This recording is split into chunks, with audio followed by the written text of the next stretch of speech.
हाँ तो प्यारे कप्तानों, देखो आज के इस वीडियो में अपन बात करने वाले भैया कि मान लो तुमको अभी चटके चल रहे कि नहीं हम भी तैयारी कर ले, लेकिन हमको सूझ नहीं पड़ रही, हमको तो क्या कर मतलब पल्ले ही नहीं पड़े, क्या करें। तो तुमको एक रोड मैप देता हूँ, उस रोड मैप के हिसाब से कि पहले ये कर लो, ये कर लो, ये कर लो, ये कर लो, तो तुम इस लेवल पे जाओगे कि हाँ तैयारी कर सको और बढ़िया शांति से पढ़ सको बिना दिमाग इधर उधर भगाए।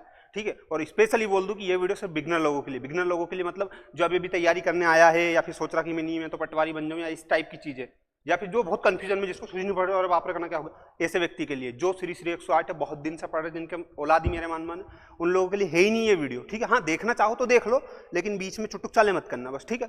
बुरा लगता है भाई, आप दिल से लगता है भाई, आप समझ ही सकते हो। क्या आपको समझ में आ गया होगा मैं क्या कहना चाह रहा हूँ। बाकी जो बिगनर लोग हैं वो देख लो, इधर क्या बता रहा हूँ भैया मैं। देखो किसी भी एग्जाम की तैयारी करो, किसी भी एग्जाम की तैयारी कर रहे हो, अभी मैं मान लेता हूँ कि तुम पटवारी की तैयारी करो, सिर्फ मैं मान रहा हूँ कि तुम पटवारी की तैयारी कर रहे हो, ये हर एग्जाम पे लागू होता है, पर अभी तुम पटवारी की एग्जाम की तैयारी कर रहे हो तो भैया हमको सूझ नहीं पड़ रहा, हमको तो हरे हरा सूझ रहा सब तरफ, IAS बन जाए, कलेक्टर बन जाए, ये कर ले वो कर ले, तो करे क्या। तो देखो पटवारी की एग्जाम की तैयारी करनी, सबसे पहले सिलेबस निकाल।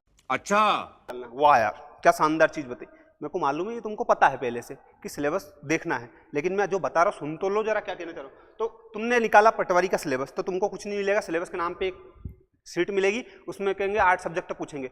एक्चुअल में देखा जाए तो वो सिलेबस नहीं, वो सिर्फ लिस्ट है कि ये सब्जेक्ट आएंगे। सिलेबस क्या होता है, सिलेबस देखा जाओगे आप पटवारी का ढूंढने जाओगे तो आपको मिलेगा नहीं क्या क्या है। तो ये कौन निकालता, कैसे निकालता, तो जो प्रीवियस ईयर के पेपर हैं उनके हिसाब से या फिर जो अपने एग्जाम होते हैं उनके हिसाब से निकलते हैं इंपॉर्टेंट टॉपिक। जो इंपॉर्टेंट टॉपिक होते हैं ना, ये वाला सिस्टम इंपॉर्टेंट टॉपिक वही तुम्हारा होता है सिलेबस। तो अपने जो विद्वान लोगों ने, जो मैथ में विद्वान है, जो बहुत सारे दिन से तैयारी कर रहे हैं, इन सब लोगों ने यूट्यूब पे आप देखोगे कि भैया हिंदी के इंपॉर्टेंट टॉपिक जो पटवारी में आते हैं, तो आपको इस टाइप से लिस्ट मिल जाएगी, तो आपको वो तैयार करनी है। पहले सिलेबस निकालो, मतलब यहाँ पे आपको 8 पेपर के नाम निकाल लिए, उसके बाद में दूसरा काम करना, 8 ही पेपर में से मान लो एक पेपर हिंदी है, तो हिंदी के इंपॉर्टेंट टॉपिक, अब हिंदी के आप इंपॉर्टेंट टॉपिक निकालने जाओगे तो मात्र 16-17 सब्जेक्ट 16-17 टॉपिक निकलेंगे, और हिंदी अपने आप में इतनी बड़ी है कि आप करने जाओ तो PhD भी कर लो ना तो कुछ नहीं होना है, तो पटवारी के लिए PhD करनी नहीं पड़ेगी। तो हिंदी में जो इंपॉर्टेंट टॉपिक है वो आपको निकालना है, तो 16-17 मुश्किल से आते हैं वो निकालना है। ठीक है। ऐसे ही हर सब्जेक्ट के निकाल लिए, तो दूसरे नंबर पे यही कि हर सब्जेक्ट के इंपॉर्टेंट टॉपिक कौन कौन सा, हर सब्जेक्ट 8 सब्जेक्ट के वो निकाल लोगे तो तुमको एक सूझ पड़ेगी बस हर सब्जेक्ट में अपने को इतना पढ़ना और इससे ज़्यादा पढ़ना नहीं है,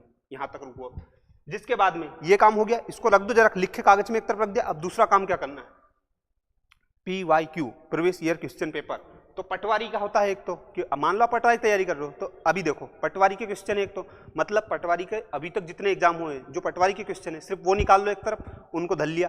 उसके अलावा क्या होता है, उसके अलावा होता है PEB प्रोफेशनल एग्जामिनेशन बोर्ड, जो पटवारी की परीक्षा लेता है, तो पटवारी के अलावा भी तो बहुत सारी एग्जाम लेता है, उनमें भी तो क्वेश्चन आते हैं, हो सकता है उनमें से कोई सा क्वेश्चन उठ के पटवारी में आ जाए, रिपीट तो होते हैं। तो पहले क्या करना है, पहले सिर्फ पटवारी के जो प्रीवियस ईयर में आए हैं वो क्वेश्चन लगाना है, जिस दिन पटवारी के पूरे लगा लो उसके बाद में ये लगाना है।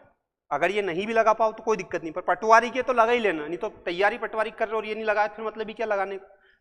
बात तो सही है। तो पहले ये और ये लग जाए, उसके बाद में ये, सही बात समझ में।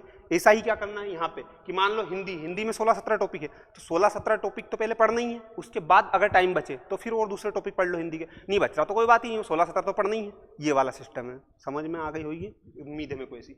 अब ये होगा प्रीवियस ईयर का। अब भैया पढ़ने का सिस्टम, हम बुक से पढ़े कि ऐप ले लिया हमने तो कोर्स ले लिया, कोर्स उससे पढ़ेंगे, तो एक है बुक से पढ़ने वाले, एक है ऐप से पढ़ने वाले। ऐप मतलब वही सब्सक्रिप्शन ले लिया उससे पढ़ लेंगे, IAS बन जाए वो वाले। तो देखो बुक से पढ़ रहे हो तो भी, ऐप से पढ़ रहे हो तो भी, इनमें शॉर्ट टर्म में क्या क्या स्ट्रेटेजी काम करती है वो मैं तुमको बता देता हूँ। जैसे मान लो कि थोड़ी देर के लिए मान लो, मैं मान के चल रहा हूँ कि यहाँ पे ये वाला जो सिस्टम है तुम्हारा काय का, हिंदी का, एक एग्जाम्पल तो देना पड़ेगा ना, तो ये वाला जो पेपर है तुम्हारा इसको ऊपर को हटा दो पूरे को, कोई मतलब नहीं, ये हिंदी है। ठीक है। अब हिंदी आप बुक से पढ़ रहे हो कि ऐप से पढ़ रहे हो, क्वाई से पढ़ रहे हो, मैं दोनों में बता देता हूँ। हिंदी में आप इंपॉर्टेंट टॉपिक निकालने जाओगे 16-17 टॉपिक मुश्किल से निकलेंगे। सबसे इंपॉर्टेंट टॉपिक कौन सा मैं आपसे बोलूँ, मैं थोड़ा सा एग्जाम्पल ले रहा हूँ। सबसे इंपॉर्टेंट टॉपिक संधि है। क्या है भैया, संधि। ठीक है, आ गई संधि, और यहाँ भी क्या जाएगी, यहाँ भी यही सेम संधि। ठीक है।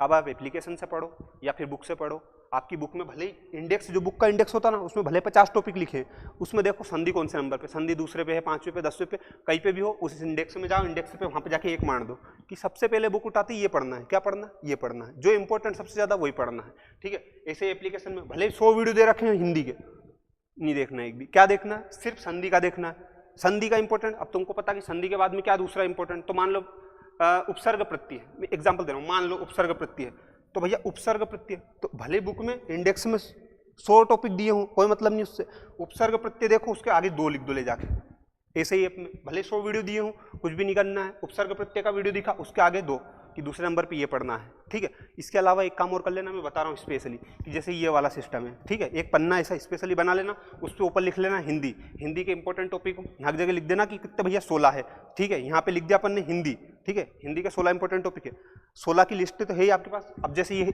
क्या है भैया, संधि, तो ये संधि जो तुम्हारा है ना, इसके आगे लिख दो राइट का निशान, कंप्लीट। उसके आगे जगह भी छोड़ना, संधि एक बार पढ़ लिया, एक राइट का निशान हो गया। उसके नीचे दूसरा उपसर्ग प्रत्यय, उसके आगे पढ़ लिया तो राइट का निशान। तीसरा, दूसरा टॉपिक कहीं का भी आया तीसरा, उसके आगे राइट का निशान। अब मान लो तुमने वापस रिवीजन करा, संधि के आगे दूसरा राइट का निशान लगा दो, मैं बता रहा हूँ। और ये कुछ दिन तक करोगे तो ऐसा लगेगा अरे यार भैया यार तुम है नहीं हरके हरके करवाते हो। कुछ दिन बाद देखोगे कि संधि के आगे तुमने 3 राइट के निशान लगा दिए, मतलब 3 बार तुम संधि पढ़ चुके हो। फिर चौथी बार पढ़ोगे ना तो यूं ऐसे जाएंगे पन्ने। कॉन्फिडेंस आता है भाई, कॉन्फिडेंस इस चीज से। आई बात समझ में? ये टॉपर करते बड़े बड़े। अब इंटरव्यू मैंने बहुत देखे टॉपरों को, इसलिए हवा में तीर नहीं छोड़ रहा हूँ, बता रहा हूँ, ठीक है। तो ये पूरा रोड मैप है, इस हिसाब से कर लो। और वीडियो को लाइक करना, शेयर करना, सब्सक्राइब करना। और ऐसे टुच्चे डाउट जो आपको लगे कि किसी टीचर से हम पूछ नहीं सकते, सीनू भैया से पूछो ना तुम, मैं पूछूंगा टीचर उनसे, मैं करवाऊंगा बेइज्जती, मैं उनसे पूछ के मैं बताऊंगा तुमको, तुम टेंशन मत लो पर, ठीक है। तो लाइक करना है, शेयर करना है, सब्सक्राइब करना है। और कुछ भी डाउट हो तो बेझिझक कमेंट करो, अपने को कोई दिक्कत नहीं है, ठीक है। धन्यवाद इतना झिल्लेस के लिए।